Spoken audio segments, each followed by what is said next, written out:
Well, well, well, what do we have here?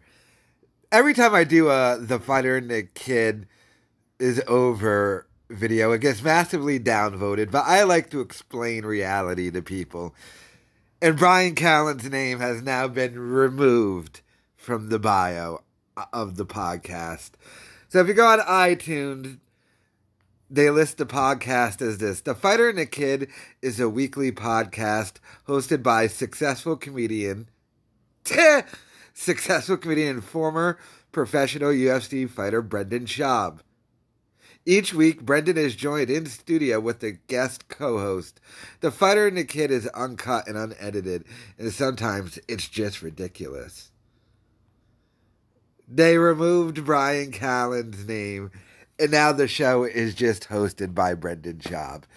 If it was just a regular leave of absence, they would keep his name up there. But it's not. It's done. Now, one would think, oh, they'll just wait for it to blow over. Why? I think Brendan Schaub is taking this opportunity to just do The Fighter and the Kid like this. Just have a new guest co-host every week. More money for him. And you have to remember, so they dropped a new episode and Brendan Schaub went over to Bryan Callen thing saying it was Bryan Callen's decision to take a leave of absence. No, it wasn't, because Bryan Callen wanted to do that special show on Saturday night.